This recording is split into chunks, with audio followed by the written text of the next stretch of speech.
Assalamualaikum warahmatullahi wabarakatuh. Alhamdulillahirrahmanirrahim. Wassalatu wassalamu ala asyrafil anbiya'i wal mursalin wa ala alihi wa sahbihi ajma'in. Wa ta'ala itu wa tadawwur alaina wa ta'ala rahmatika ya arhamar rahimin. Rabbi sholli wa yassir amri wa hlul 'uqdatam min lisani yafqahu qawli.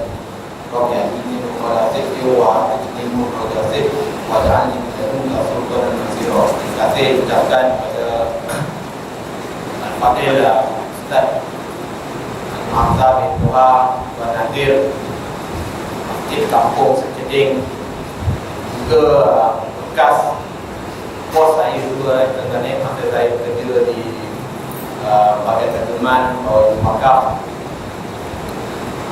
Sekarang sama merupakan timbalan CEO Badan Wakaf Islam itu Sahaja atau hadis ni orang dulu dengan yang pakai betul, tapi merendah diri dengan itu profil kan.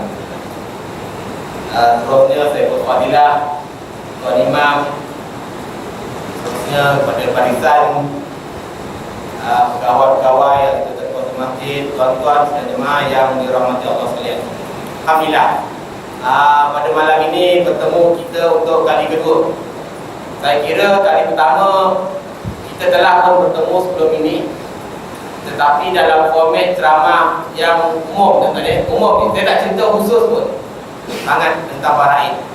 Tapi pada malam ini, bermula pada malam ini tuan-tuan, bermula pada malam ini dan seterusnya, saya tak tahu dah bulan depan kampung-kampung lah tuan-tuan.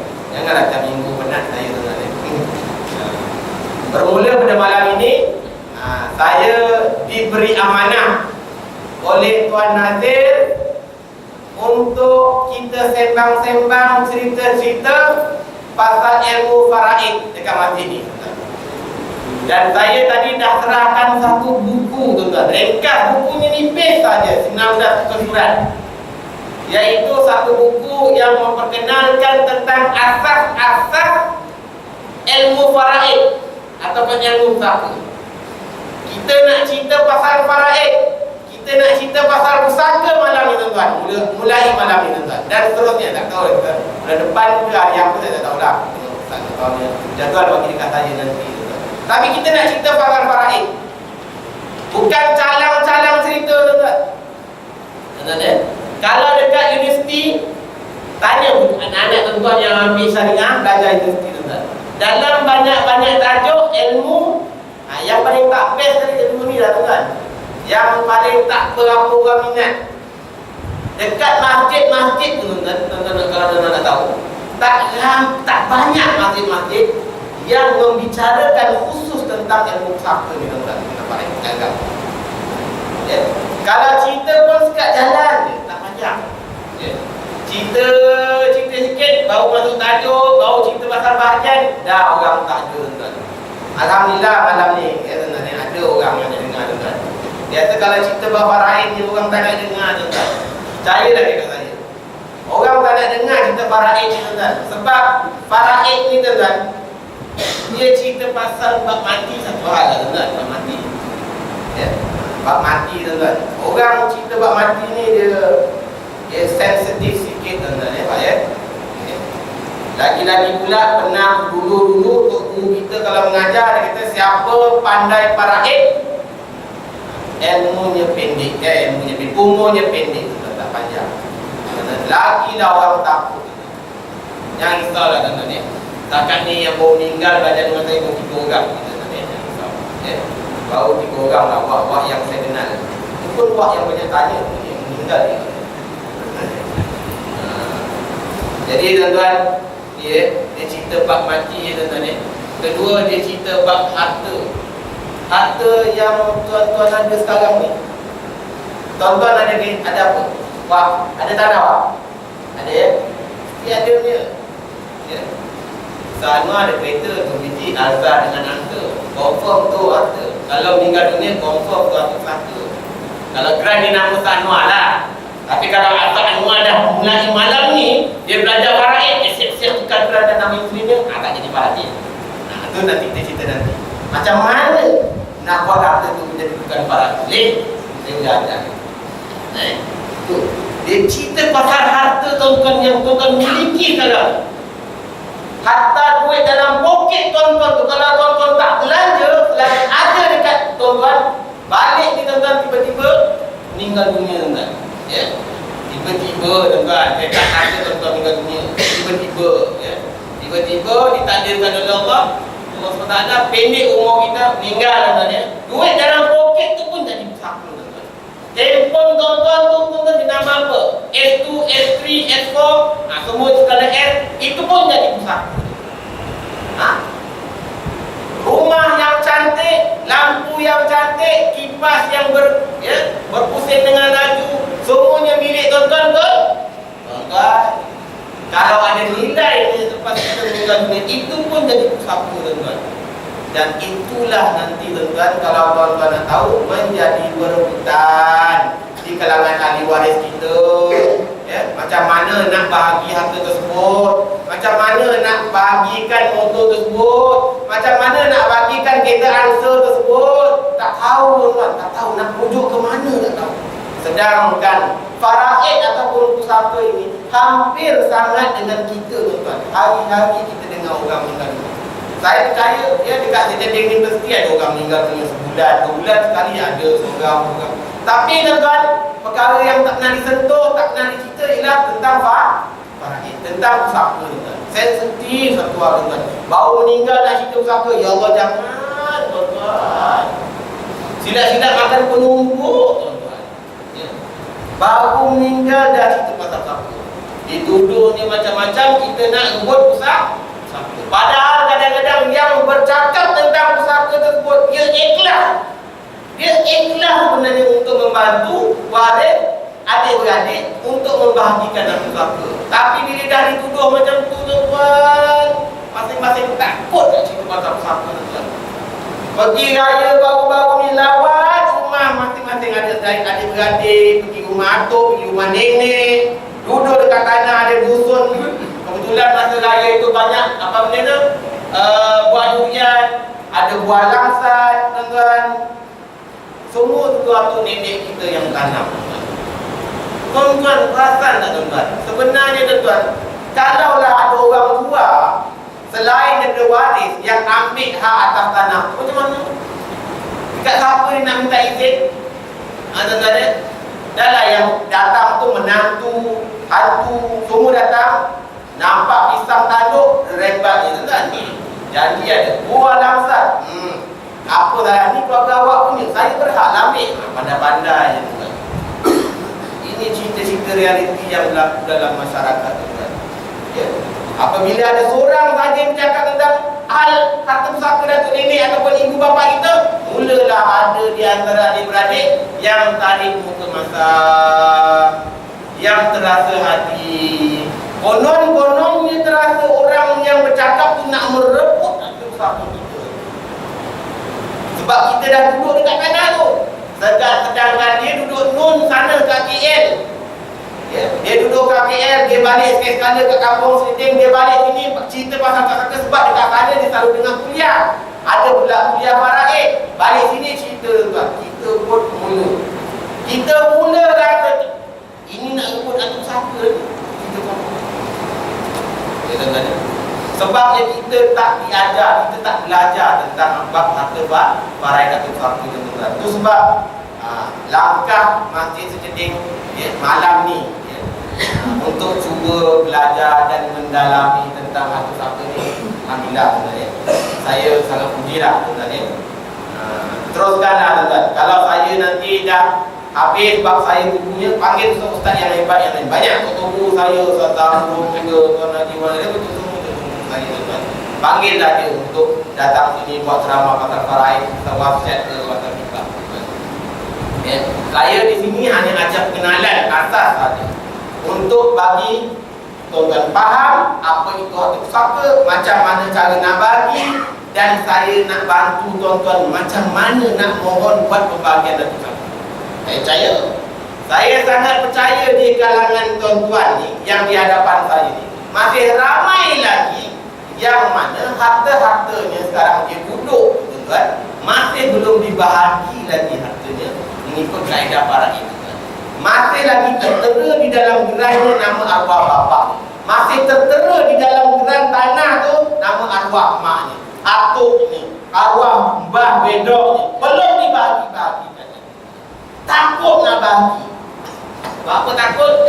Takut nanti kalau bagi rupa-rupanya dia tak ada hak atas satu. Boleh? Boleh jadi. Boleh jadi tuan-tuan. Kita tak tahu. Kita anak kepada anak lelaki semati buat. Ada satu kes dekat kampung ni tuan-tuan. Saya tak nak cerita. Dekat. Dia anak lelaki kepada anak lelaki semati cucu. Dah tuan-tuan. Saya nak cerita cucu.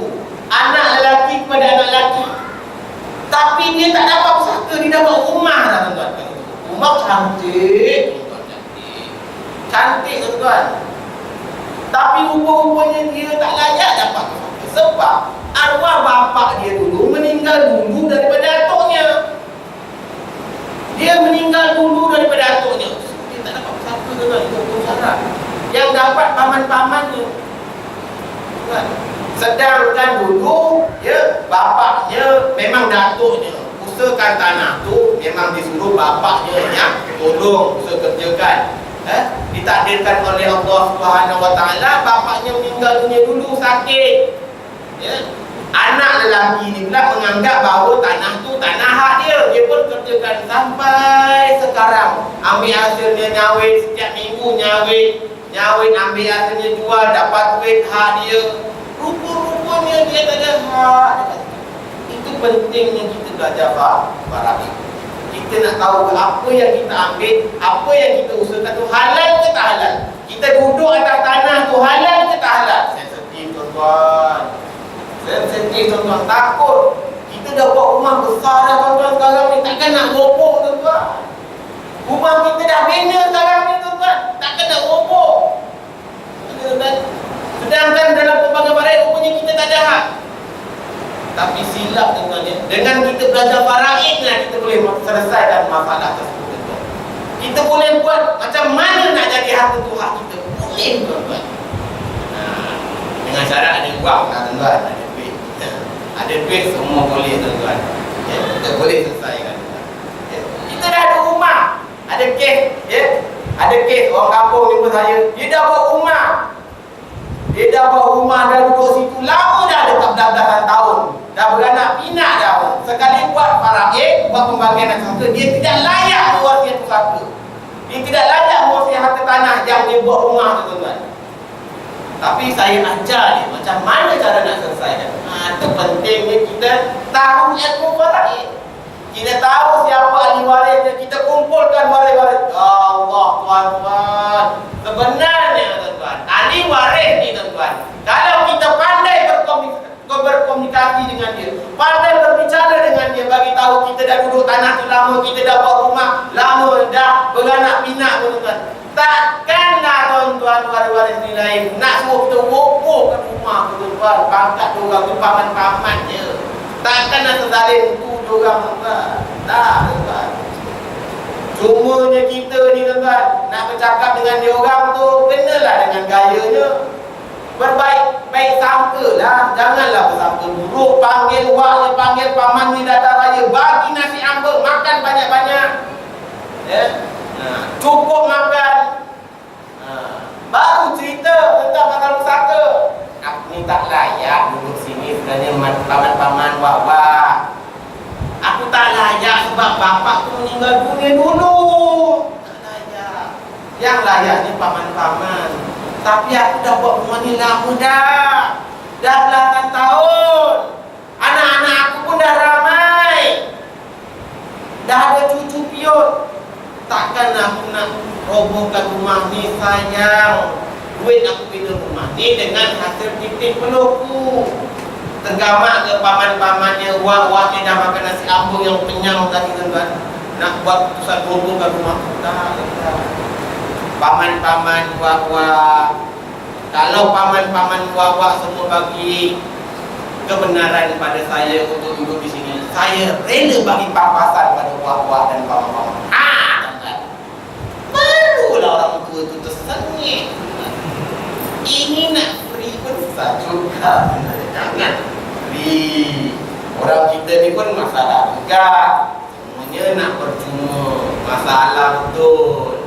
Ya, payahlah pas-pasan sikit. Tuan-tuan dekat wak-wak dengan paman-pamannya. InsyaAllah tuan-tuan, banyak kes yang saya handle buat macam tu tuan-tuan. Cara macam tu selesai akhirnya tuan-tuan. Selesai. Pergi pejabat tanah Malangan tinggal bahagi aja. Bahagi je. Paman-paman wak-waknya terus isi borang, tanda tangan. Namanya borang persetujuan pembagian. Terus serah. Terus serah dekat cucu. Habis. Tak ada gaduh-gaduh. Pokoknya kita kena tahu ni rakyat ni tuan-tuan. Baru kita tahu cara nak menyelesaikannya. Orang kita ni tak tahu suara tak tahu apa, takut tuan. Dia biar ke tanah tu, duduk dekat tanah tu. Makan haram selamanya dah tuan. Tanam pokok pisang dia tak sedar, tanam pokok pisang berbuah. Pisang tanduk, pisang kapas macam-macam. Dia makan goreng, sedap tuan. Padahal dia makan benda tu halal ke haram? Dia tak dapat kebenaran tuan, dia tak ada hak duduk kat tanah tu. Izin pun tak ada. Orang media bisa izin. Dalam Islam bab muamalah izin kena cakap dalam Syafi'i. Nak beli tu kena akad. Saya beli, saya jual. Itu dalam Syafi'i tuan-tuan. Macam tu juga kalau kita nak minta izin menggunakan hak orang lain, kita kena minta tanya dengan orangnya, akadnya redha atau tak redha. Kalau orang tu tak tahu yang dia harta tu adalah hak dia, kita main guna je. Halal ke halal ke haram? Kita kena tahu apa hak waris tadi. Setelah waris tahu apa hak dia, baru kita boleh ambil. Barulah nak buat apa pun tak kisah, nak wakaf pun boleh.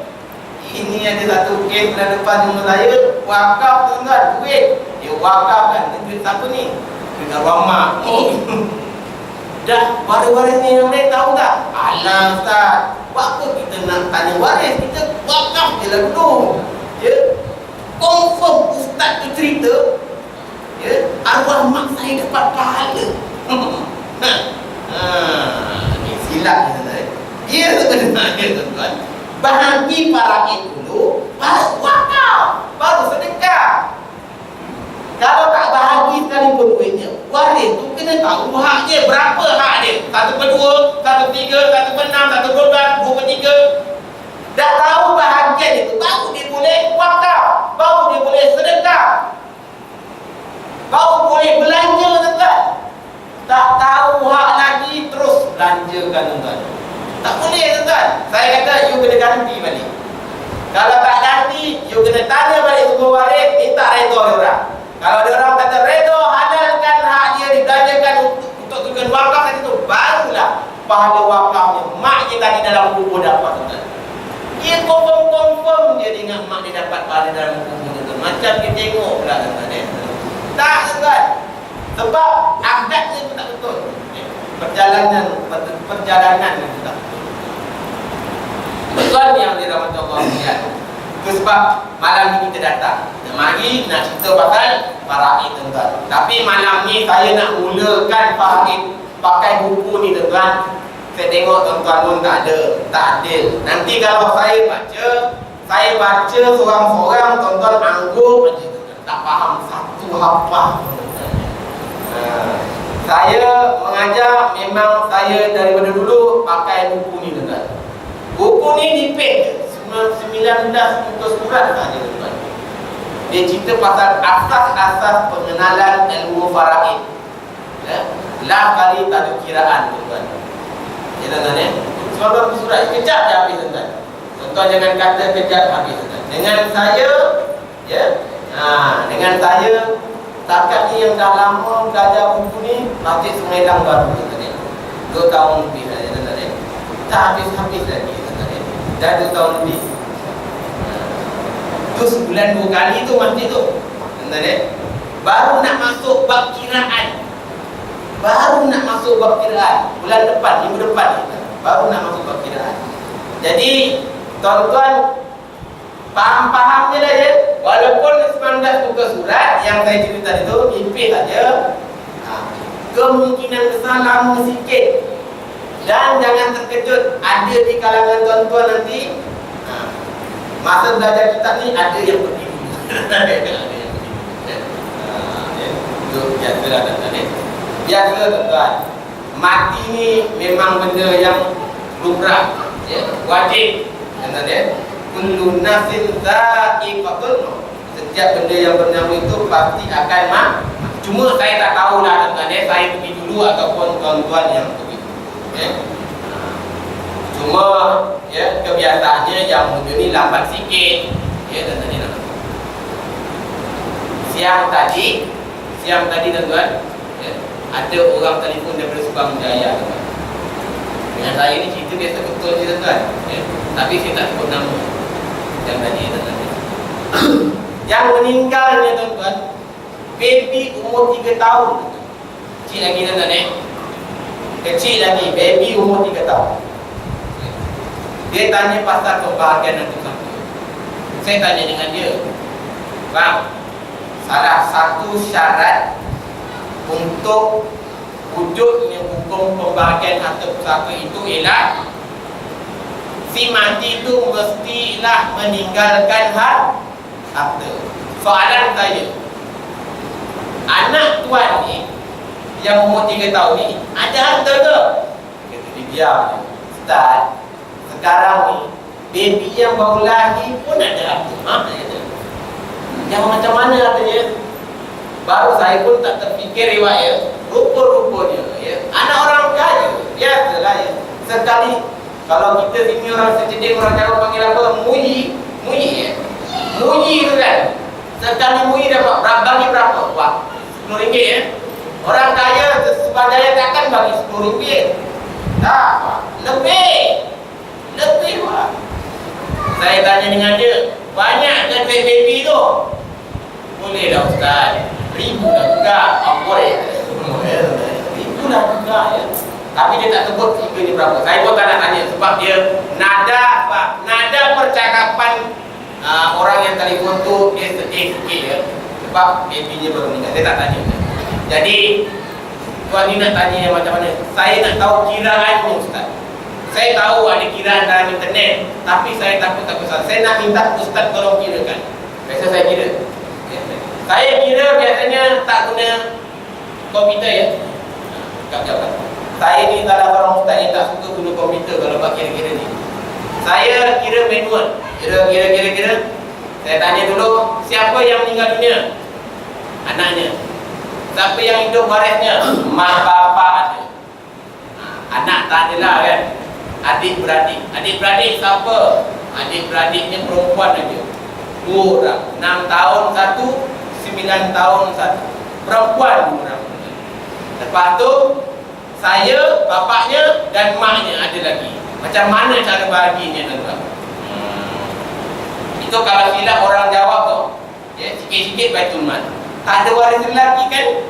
Anaknya perempuan 2 orang je. Baitul Mal. Sikit-sikit Baitul Mal. Kenyang Baitul Mal. Oh, suka Baitul Mal. Tak semestinya bila tak ada anak lelaki itu baca Baitul Mal, tuan-tuan. Tak semestinya Baitul Mal. Dekat itu, tuan-tuan, bapaknya tu boleh menghabiskan harta siapa si mati. Bapaknya. Dalam hukum syarak, bapak tu boleh menjadi asobah. Ini kataan mulalah pelik ni, asobah ni. Tak apa. Asobah ni waris keturunan lelaki lah. Jangan fikir dulu asobah tu, nanti kita masuk bab asobah. Waris keturunan lelaki. Bapaknya tu waris keturunan lelaki. Dia boleh menghabiskan harta siapa. Adik-beradik perempuan ni tadi yang umur 6 tahun dengan 9 tahun hanya dapat 2/3 bahagian. Rujuk surah An-Nisa ayat 11. Nanti kita baca pakai buku ni. Sebab saya mula-mula belajar ialah mengurai dan mentafsirkan ayat surah An-Nisa 11, 12 dan 176. Saya cerita satu-satu nak bagi tahu. Sebelum kita nak belajar hukum fiqh, kita belajar dulu apa yang Allah kata, apa syariat kata dalam hukum ni. Sumbernya Al-Quran dan hadis Rasulullah SAW. Ulama kata apa? Baru nanti kita belajar hukumnya. Baru kita belajar apa syarat-syaratnya. Style macam tu. Saya ikut style Profesor Madya Muhammad Rizal Rahmatullah. Bapaknya menghabiskan untuk sarga Tuhan. Memanglah dalam surah An-Nisa tersebut, ya, mak bapak dapat 1/6 bila si mati ada adik-beradik yang dihukum di situ wali abawai likulli wahidin minhuma sudusu mimma taraka in kana lahu walad. Kedua ibu bapa akan dapat 1/6. Kalau si mati meninggal dunia, dia tinggalkan mak bapaknya dapat 1/6, sudus 1/6. Fa in lam yakul lahu waladu wa warisahu abawahu fal ummi sudus. Kalau dia tak ada anak, maka mak bapaknya ibunya pula akan dapat 1/3 sulus. Ya. Fa in kana lahu ikhwatu fal ummi sulus. Kalau ada adik-beradik ataupun saudara lebih daripada seorang, dia akan dapat 1, maknya akan dapat 1/6. Mula 1 pening tuan-tuan ni. Saya sebut 1/6, saya sebut 1/3 pening tuan-tuan ya. Itu biasalah tuan-tuan. Tapi itu sebab saya kena ada gambarannya ya. Senang cerita, si mati ni tinggalkan macam ni lah tuan-tuan. Baby ni umur 3 tahun dia. Mati, M ni. Saya biasa kalau mengajar saya buat dalam bentuk macam ni ya. M, mati. Dia ada adik-beradik. Adik-beradik perempuan. Adik-beradik perempuan. Ini saja adik-beradik perempuan. Ya. 2 orang adik-beradik perempuan. Satu umur 6 tahun, satu lagi 9 tahun. Baby ni mana ada anak? Baby ni tak kahwin tu. Kalau kanan suami isteri, bawah anak, tak kahwin lagi tu kan. Tapi baby ni dia ada ibu, dia ada bapa. Dalam usaha ni dapat usaha dia tuan. Ibu dapat, bapa dapat, adik-beradik dapat usaha. Ya tuan-tuan. Saya kira tadi ibu, bapa, lepas tu saudara perempuan si ibu sebapa 2 orang. Ibu akan dapat 1/6. Bapa akan dapat 1/6 campur asobah. Asobah ni bagi. Dia boleh bolot bagi tu satu. Adik-beradik dapat 2/3. Kuat. Ini asal masalahnya jadi 6. Ini 3, 6, 6. Dia bawa 6. Jangan tanya dengan saya, nanti kita belajar. Saya tunjukkan dulu ya. Saya nak tunjukkan kes tadi orang tu tanya dengan saya. 6 kali 1, 6 bagi 6, 1. 6 kali 1 bagi 6 pun 1. 6 kali 2, 12. 12 bagi 3. 12 bagi 3 berapa Wak? 12 bagi 3. Senang je. Wak berapa? 4 ya? 4 boleh bagi 2 orang tak? Boleh. 4 bagi 2, seorang dapat berapa? 2. Ni pun dapat 2. Kalau dicampur ni dapat 6 tak? 4 campur 1, 5. 5 campur 1, 6. Betul. Kalau 6/6, ni 6, yang ini 6 sama. Asal masalah sama dengan jumlah yang saham dikira ni, maka kiraan ni betul. Kalau dikira 1 campur 1 campur 3, 5. Salah kiraan ni tuan-tuan. Inilah kiraan faraid untuk arwah baby tadi yang umur 3 tahun ya. Katakanlah baby tu ada tinggal duit bunyi dan duit hari ni, kata duit raya tuan-tuan ya. Duit raya, banyak betul duit raya. Saya tak tanya berapa, tapi dia kata ribu ya. Andai katalah agak-agak dalam RM1000 lah, senang cerita, RM1000. Agak-agak berapa mak dia dapat? Mak dia dapat berapa? 1000 kali dengan 1 bahagi dengan 6. Dapat RM dia berapa? Berapa kakak Wak? Aku pun kena guna kalkulator. Itu sebab saya kalau ngajar, saya bawa kalkulator. Ya. 1000 kali 1 bagi 6. Berapa ni? RM166.66. Ini hak maknya. RM166.66. Maknya dia 1/6. Kalau kakaknya tadi yang 2 orang ni berapa? Kalilah RM1000 kali dengan berapa kakaknya yang umur 6 tahun? 2 bahagi dengan 6. Agak-agak berapa? RM berapa? Siapa boleh kira? Kalau baby ni ni ada rumah, ada tanah pun sama. Ada kebun berapa sawit contohnya, ya, 3 ekar pun sama, macam itulah kiraannya. 3 ekar kali 2 bagi 6. Benar kan? Ni ada berapa ni? 1000 kali 2 bagi 6. Ya. 1000 kali 2 bagi 6. 333 ringgit 33 sen. 333 ringgit 33 sen. Ni kan. Maknanya ya, anak ataupun adik-beradik kepada si mati yang baby tadi tu, yang umur 6 tahun, lebih banyak dapat duit berbanding bapa dengan maknya. Bapa dengan maknya setiap seorang dapat 166 ringgit saja. Tetapi adik-beradik dia yang perempuan dapat 300 lebih 200 daripada bapa dengan mak. Tu tuan-tuan. Ya. Tapi bapaknya tak adalah biasanya. Orang lelaki jarang nak, ya. Orang lelaki jarang nak nuntut-nuntut. Orang lelaki kalau isterinya pun meninggal dunia, jarang dia nak tuntut. Tapi jangan main-main dengan orang perempuan. Ini ya. Jangan main-main dengan orang perempuan. Orang perempuan kalau dia belajar faraid berterusan pada malam ini, dia tahu pasal hukum harta pencarian, ya. Dia boleh tuntut lebih harta yang kita tinggalkan. Sebab dalam Islam, isteri dapat harta sikit aja, ya. Sikit aja, 1/8. Ibu bapa pun dapat 1/6 lebih daripada isteri. Isteri dapat 1/8 daripada harta yang kita tinggalkan. Kalau dia bijak pasal hukum, tuan, dia tahu hak dia di sisi mahkamah syariah, dia boleh tuntut hak harta pencarian lebih.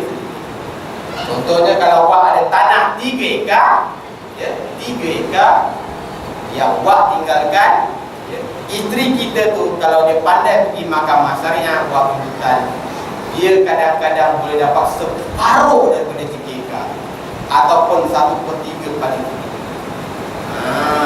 Padahal dia duduk rumah ni, bang.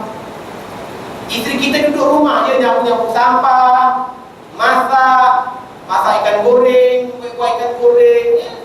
Kadang-kadang tak sedap pun masaknya, ya. Tapi rupa-rupanya kalau dia pandai, dia belajar faraid, datang masjid sekeding, dia belajar seputusan, dia tahu skill caranya, tuan. Dia boleh tuntut 1/3 atau 1/2. Itu dinamakan sebagai hukum hak harta pencarian. Orang perempuan lebih perempuan. Orang lelaki pun boleh tuntut, tapi saya jarang dengar orang lelaki tuntut atas pencarian. Sebab orang lelaki ni tak berapa kisah sangat. Macam ni cerita abang lah. Yang abang ni dia bersepanjangnya. Dia kata saya tak nak tuntut pun, ustaz. Saya nak tahu dia kata berapa portionnya, berapa bahagiannya. So hak saya tu saya nak serahkan kepada anak saya tu, ya. Bagus. Yang tu orang lelaki tak tuntut lah, ya. Orang lelaki tuntut. Yang biasa menuntut ni orang perempuan, ya. Tapi ada sebabnya orang perempuan menuntut dengan ni. Itu sebab tuan-tuan belajar faraid malam ni, mulai malam ni dah belajar faraid, nanti kita masuk satu-satu cerita faraid, kita pasal pembahagian. Tuan-tuan tahu berapa isteri kita dapat, mak bapak kita dapat, anak kita dapat. Tuan-tuan dah boleh rancang dari sekarang macam mana nak bahagi harta tuan-tuan. Mulai sekarang. Itu pentingnya tuan-tuan belajar faraid. Okay. Mulai sekarang tuan-tuan dah boleh rancang macam mana tuan-tuan nak bahagi tanah yang tuan-tuan ada sekarang. Supaya nanti anak-anak kita, bila kita dah meninggal dunia, dia orang dah tak gaduh. Kita dah tetapkan cara pembahagian dia. Kita dah buatkan pembahagian dia, tuan. Kita dah bagi siap-siap masa hidup, dah tak gaduh. Ya, tuan-tuan, lagi-lagi pula kita tahu di kalangan anak-anak kita tu memang perangai dia ada perangai ala-ala malamun sikit. Sikit-sikit dapat harta jual, sikit-sikit jual. Dan sekarang lah dia rancang. Dia ni jangan bagi sekarang, dibagi sekarang, nak tanah kita. Orang perempuan mulai malam ni dah belajar faraid. Tuan-tuan, dah tahu hak puan-puan dapat sikit nanti. Kalau suami bodoh, dah maaf dah saja, jangan marah je tuan. Kadang-kadang saya ceramah memang agak kasar sikit. Suami, malam ni sebelum tidur wak, bisik-bisik dekat suami, dekat telinga suaminya, Bang Kang apa-apalah yang Bang, tanahnya tu bila nak dibagikan ni? Namanya nama siapa? Ya. Bila nak masuk nama ayam, nanti kalau abang meninggalkan, ayam dapat sikit aja. Ikut hukum faraid Ustaz tadi cerita 1/8 aja. Bagilah dekat ayam dulu, tapak rumah ni kan settle. Pergi pejabat tanah, terus tukar nama. Jangan ditahan-tahan. Bila suami tu berhasrat nak bagi je, terus tukar nama. Jangan ditahan-tahan. Ditahan bulan depan, tahun depan, tiba-tiba meninggal dunia. Dah. Kereta alasannya bila nak tukar nama saya, bang. Kereta ansanya bila nak tukar nama saya, bang. Tuan-tuan itu tuan-tuan, itu pentingnya. Orang perempuan patutnya beliau-beliau faraid ni dia kena datang namanya. Sebab dari sinilah dia tahu hak-hak juga. Macam mana nanti kalau suami dia meninggal, macam mana nak tuntut atas pencarian, macam mana mulai sekarang nak guna kaedah hibah, supaya nanti bila meninggal dunia suaminya, tuan-tuan, dah tak ada pusaka. Hartanya tak jadi faraid, hartanya telah menjadi harta hibah. Tuan-tuan, itu sebab ya tuan-tuan ya, bagi tahu dekat kawan-kawan kat luar ni. Bulan depan ada pula satu lagi ya, tak? Janganlah kita tunggu ya. Benar dah ya. Ni malam ni pun fikir bola je. Selama layak kita layak. Betul ya. Datang. Ya. Memanglah tak best, tak seronok, tapi belajar. Insya-Allah ya. Bila kita tahu dan kita faham, ada kepentingan ni nanti untuk kemudian dan pengalaman saya yang dah ajar faraid, yang 2 tahun 3 tahun ke belakang ni, alhamdulillah ada buah-buahnya yang meninggal dunia tu tuan-tuan. Saya cakap terang, dia sempat bahagikan hartanya dulu. Dengan cara mana? Dengan cara buat suratan ikatan amanah ataupun trustee. Tanahnya kecil sangat tak boleh bagi, tapi ada cara itu kelebihan. Kalau kita faham undang, kita kena ada wakil ni teman-teman. Kita kena duduk dalam keadaan yang nyata. Sekarang ni realitinya, undang-undang kita mengatakan sekian. Kita kalau buat ada tanah, kita tertakluk kepada undang-undang kanun tanah negara. Kalau tuan-tuan ada kereta, tuan-tuan tertakluk bawah undang-undang pemilikan kereta bawah JPJ, Jabatan apa? Pengangkutan Jalan. Itu semua kita gunakan kan, untuk buat cara pembahagian harta. Tanah Feltra. Kalau tuan-tuan yang ada anak dulu Felda atau Feltra, tu hati-hati, itu tanah rancangan kelompok. Tanah rancangan kelompok mana boleh bagi ke faraid? Mana boleh bagi faraid? Sampai sekarang lah ni orang Felda generasi kedua, ketiga tu bergaduh. Sebab pada peringkat pertama tu kita tak terus buat pembahagian. Kita tak tentukan terus siapa yang nak mewarisi, yang lain-lain cara macam mana nak buat. Kalau kita faham cara pembahagian, contoh dalam Feltra, kita masukkan terus nama anak kita. Kita dah tua, tuan-tuan. Kita cari anak kita yang boleh mewarisi, yang boleh masuk nama, kita masukkan. Paling common kan boleh masuk 2 orang. Kalau tanah rancangan kelompok, 2 orang paling sikit. Masukkan nama anak kita 2 orang. Tak ada lah nanti lepas meninggal bergaduh. Ya? Yang jadi isu ni sebab kita tak tentukan pembahagian di masa hidup. Itu yang jadi masalah. Yang kedua, orang kita ni tak nak faham, tak nak belajar tentang prosedur untuk permohonan pembahagian di Tempatan Jabatan Kerajaan tadi. Itu sebab macam saya teroka benda tu tuan-tuan. Macam mana cara nak mohon, macam mana nak isi borang. InsyaAllah saya cakap terus terang dengan tuan-tuan, jikalau ada di kalangan tuan-tuan yang nak minta pertolongan saya, nak isi borang, nak buat permohonan, saya akan bantu. Saya bantu yang boleh tadi. Saya bantu. Saya ajar macam mana. Tapi saya ajar yang baik-baik, saya tak ada yang tipu-tipu. Sebab orang-orang yang ada di pejabat saka tuan-tuan, kalau pandai kita memanipulasi dia, tuan-tuan, boleh buat. Boleh buat penipuan, boleh kita sebabkan waris-waris lain. Saya boleh hajar, tuan. Saya boleh sebab, saya boleh buat waris-waris lain yang patut didapat, tak dapat atas sama. Boleh kurang, boleh hajar. Tapi dosa dah, tuan.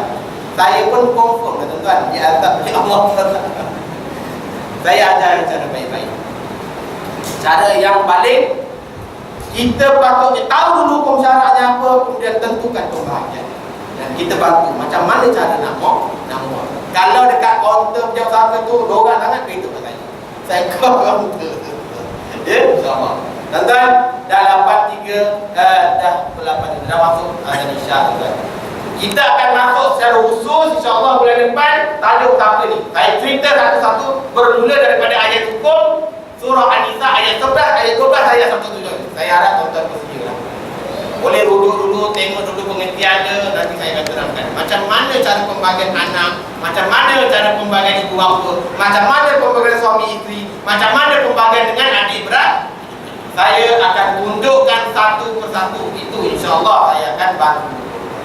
Yang pentingnya, janganlah nanti sampai tak tunggal. Saya risau. Kuliah Faraid ini kuliah yang tak berapa nak seronok dengar, teman-teman. Baru hari pertama dengan joget saya pun dah boring. Nanti bulan depan rupa-rupa tu tak payah datang dah drama.